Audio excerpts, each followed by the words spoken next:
You read the title. I've been asking this question for so long. Holy moly. Bro, huh? It made me think, like, since being saved, you find Jesus. That's the most wonderful thing that can happen to you. Greatest thing that can happen to you. Wonderful experience. It's great. It really is. But why do so many people they get saved and then they don't keep that relationship with Jesus? They stray away from God. Why does that happen so often? Like being saved and living for Jesus, like the greatest thing. It's wonderful. It's something you would want to do. But why do so many people, why do they go astray? We back here, man. Our nature. We answering one of my all-time biggest questions today. I done took notes on this stuff. I normally just go off the top, but I had to take notes for this. Bro. It's just a bumblebee. He out here. So why? I got like 5 different reasons. I look. First one, disappointment. Slash, they want quick results. Hey, that was me. I'm not gonna lie, that's me. I got a song coming out and one of my lyrics is like, if I ain't winning, then I'm quitting. That's why you don't see me giving up no more. But I used to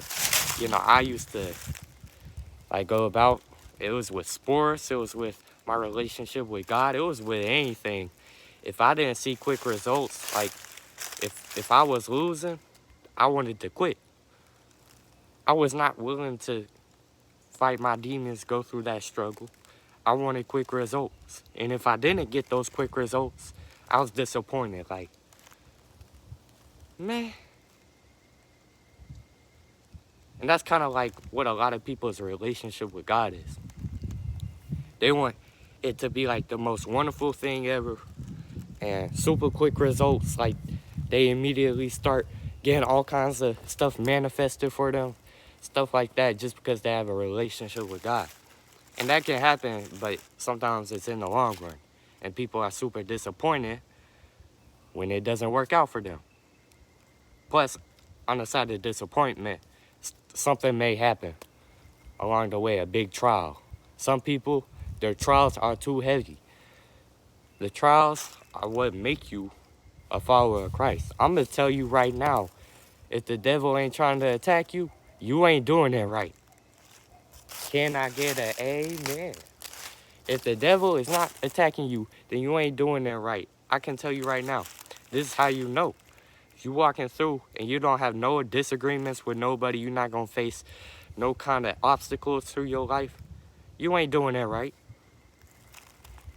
The 12 disciples all got killed. You see all these people over in Iran and the Middle East that follow Jesus. Them the real ones. I'm going to say that. Them the real ones. Because they getting killed. They getting prosecuted just because they believe in Jesus. That's what it looked like. If you are, we blessed to be in the United States because they got religious toleration. But there's a lot of cultural stuff that's going to attack you. And if it's not attacking you, then maybe you ain't doing it right.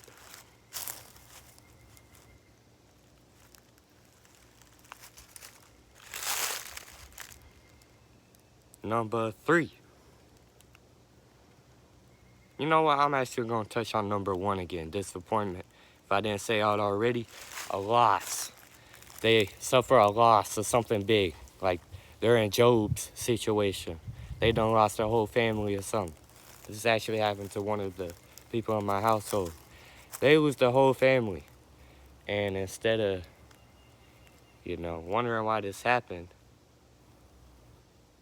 and growing from it, they wonder why it's happened. Like, God, how could you let this happen? I don't believe in you no more. How you the God of gods, the King of kings, and you let my whole family die? How can you do that? Now, this person in my household, luckily, they came through and they live a happy life now, but a lot of people don't.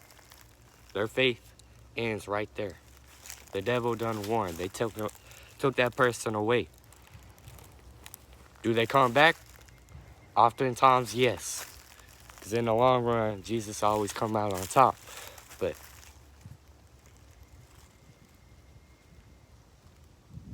I just saw some deer running. We out in the woods. This ain't Little Rock. So I just saw some dang deer running. You know, nature's amazing. Look, the fourth reason. Did I just say? We going back to the third reason. Y'all get that point about the first one. The third reason. So I done said disappointment, wanting quick results is the first one. Second one, I done said I ain't got no piece of paper with me. You know what I'm saying? The second one, I done said a big one. The trials are too heavy for some people. Kind of goes along with the first one. This third one, I'm going to say third one is basically that they don't want to work. A lot of people, they want to be taken care of like a little baby. And I ain't talking about the rapper. They want to be taken care of like a little baby. And they don't want to take care of themselves. In the Bible, it say a man's got to work or he don't eat. Now, I don't remember where that's from in the Bible, but I know it's in there. If you really want to look, you can look. But if a man don't work, he don't eat. And we got a lot of mugs that don't like working. I hate to say it, but having a relationship with Jesus means you're going to have to work. It's a commitment. It really is. And a lot of humans are scared of commitment because we are naturally lazy. Me, especially, used to be so lazy. Now with God, I am spectacular. That's another bar. But why? Why is it like that? And I thought about it because, like, we hate commitment. We're humans. We hate commitment. We hate doing work. And, like, honestly, for me, the work I do don't even feel like work. So, honestly, I don't even want to call it work because it don't even feel like work. Like, I love doing this. This is no burden to me. And the stuff I be, all that, it don't even feel like work to me. But some people, they look at, reading their Bible, going to church. Oh, shoot. You better go do that. Oh, shoot. You better go to church on Sunday. They get wrapped around the do's and don'ts rather than just living for God. I used to be that way. The first time I got saved, I lived, on the other side of the Arkansas River. That has nothing to do with it, but I just thought I'd say that. But, like, I was living, and I immediately got home from, like, my retreat, and I popped open that Bible. I was like, what am I supposed to do? Like, what can I wear to school? What music should I listen to? And that's good and all, but, like, I was only focused on that part rather than just being close to God, because that's what it is. That's what being a follower of Christ is. It's not none of this, oh, you better go to church this Sunday or you ain't going to heaven. That ain't it. Because you can go to church every Sunday and you can read the Bible and still not even be a Christian. Ooh. It's a deep realization. Fourth reason.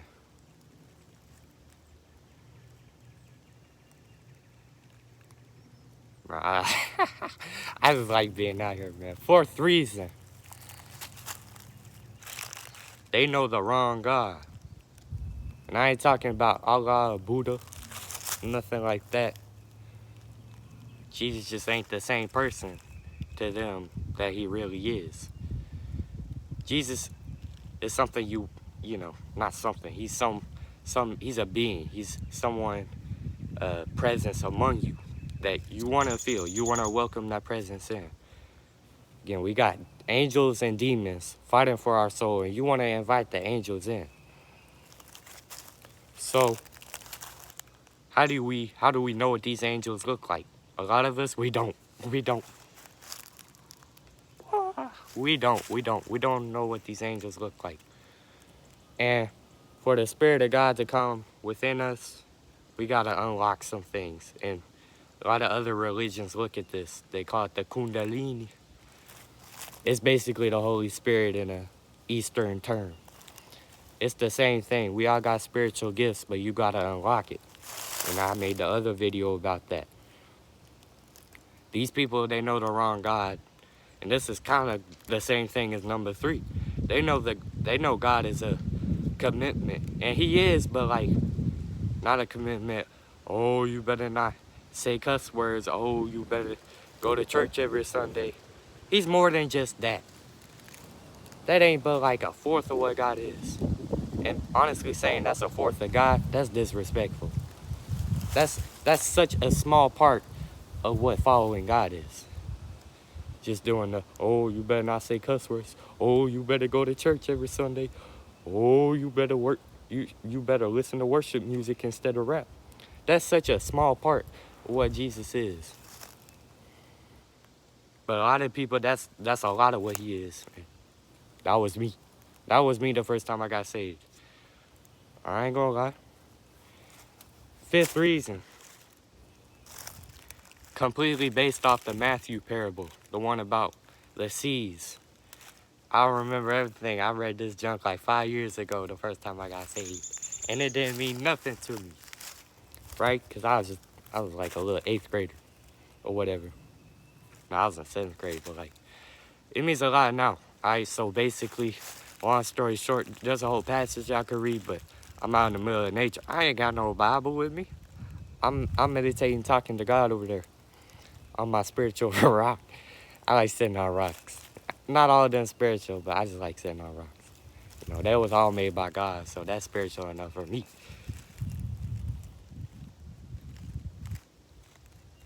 Anyways, the Matthew parable is basically when seeds are being planted and where they're being planted. If you plant a seed on top of a rock, it ain't gonna grow.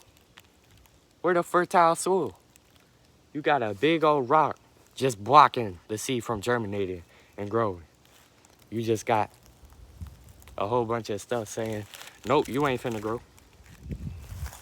They got all kinds of obstacles and demons saying, you ain't finna grow with the Lord. And then you got the seeds that be thrown in with the thorns and the berries. It ain't finna grow. It's so attached to the worldly things, like materialistic things. And oh, you attached to the world more than you are with God. So you ain't finna sprout. You ain't about to grow because you're too busy to be with God. You're too busy and you ain't got enough time to read the Bible. You ain't got enough time to go to church on Sunday. You ain't even got enough time to pray before you go to bed. Pray before you go to bed. That's nonsense. Don't be one of those seeds. Just for your own sake, don't be one of those seeds. And then you got the seeds that you throw on the ground. But when the roots sprout, they ain't got nowhere to go. The soil, it don't go down that deep before it hit rock. So you growing and stuff, but once your roots hit the rock, you've hit a limit. You can't grow no more. I'm not gonna lie, that was me. Last time the first time I got saved, and then after that, I was growing. I was growing good, but then I hit a cap. I hit the limit. And I just couldn't grow no more. Just because I was, that rock is, I think it's a symbol of like demons and obstacles we get, because you gotta face your demons. That's how you grow. You gotta let go to grow. But you gotta face your demons, and sometimes we can't face our demons. Sometimes we don't want to. We don't end up facing our demons. And they don't let us grow. Once you get to that point, you gotta overstep them demons. And if you don't, you're just not gonna grow anymore. And then you got the righteous kind of seed that's gonna return all the harvest and stuff tenfold. You got the seed that you planted on the fertile soil, and it's got enough room. There's no rock at the bottom. Its roots can go all the way down, and it can create more and more fruit and harvest, and it'll actually provide a plentiful garden. You know, you plant the seed, you know, what's it gonna do? The seeds are gonna, you know, it's gonna reproduce. The seeds are gonna be spread out across that fertile land, and you're gonna have yourself a harvest. With all that being said, what the heck does that mean, Kappa? What the heck does that mean, bro? Huh? What? Man, I swear some of these Bible stories be, like, I think they confusing on purpose, right? I know they ain't, but, like, sometimes I do be thinking, like, bro, could we not just, like, it's like a Christopher Nolan movie. Like, it's just purpose. Nah, it'd never be that bad, but sometimes these Bible stories just be like, huh? What the heck does that mean? But over time, you're gonna unlock some skills that'll help you figure out what all these stories and parables mean. And basically, I'm still finding out what it means to this day. Long story short, what I was talking about with the rocks, the obstacles you facing these demons or you facing the thorns, you gotta let go, man. If you want to be that seed in the fertile soil, you gotta face your demons. You can't just keep going to church and Bible studies or whatever if your demons is unsolved. You ain't dealt with them. Cause it's a spiritual war. You got angels and demons fighting for your soul, and you can't address those demons. Then they're gonna eat you up. You know, if angels and demons are always fighting for you, you want to help out the angels so you can be a better person. You can be a more righteous person. But a lot of us, we don't. We don't face those demons. So we go right back to no growth. We go right back in with the thorns. We go right back in with the brary. Y'all got something to say about this? Y'all got more answers? I'm still looking for answers. Because I asked a lot of people. And none of them gave me a straight answer. I asked that person I was talking about earlier in my household that's really close, lost their whole family. Bro, I still ain't getting it. I ain't getting a straight answer.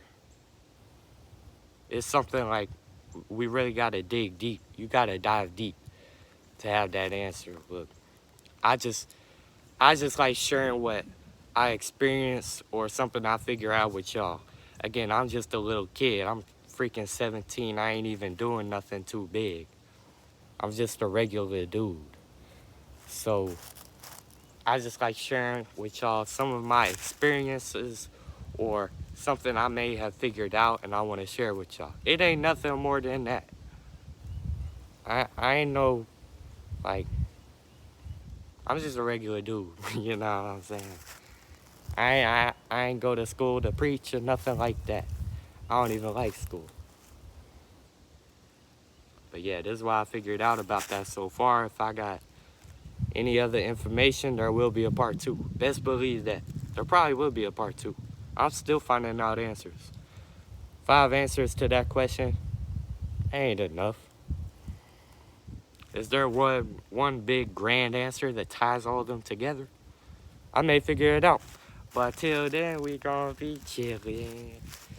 My little grind is starting. And a lot of people, they gonna be looking back at these videos. A lot of people, they gonna be looking back after I done started. I'm facing these demons. I done made a beat and made a mashup actually. I'm gonna just tell y'all this real quick. You can click off the video, I don't care. We done with the main part. I was making this song, right? And it sound wonderful. Bro, that junk could blow up to like 5 million or something. I'm not even gonna hold myself. I know good music when I hear it. That was some good music I done made. But it don't really glorify God. Cause like what I did was I done made the beat and then I done put the vocals of some, unholy artist talking about killing people or something. I done mastered it. It sound really good, but like the lyrics and stuff, there's a no-go. And it sounds so good, but it don't glorify God. That's not what people need to be hearing. And maybe I could say, oh, it's a popular song. Most people already heard it, but like, come on now. I'm looking to God for the answers. What should I do? Should I just take the vocals off and, spit my own bars on that instrument? The instrumental is disgusting. I'm not even gonna, this is not me being cocky. Like, I'm just confident and I know when my pieces are good because they are. So y'all gonna find out what I did in the long run. Y'all gonna find out what I did because I sampled it. And here's how y'all know which one it was. Canon in D major. That's all I'm gonna say. We got bumblebees out. Hey, the pollen over there. And we got the flower bunch over there. This ain't no flower. This is my shirt. But anyways, man, I just be talking on this. You know what I'm saying? Got the Holy Spirit running through me. So, y'all gonna have a nice day. You better have a nice day. You ain't gonna have it. You better have a nice day. You better take care of yourself. Man, Kevin signing out.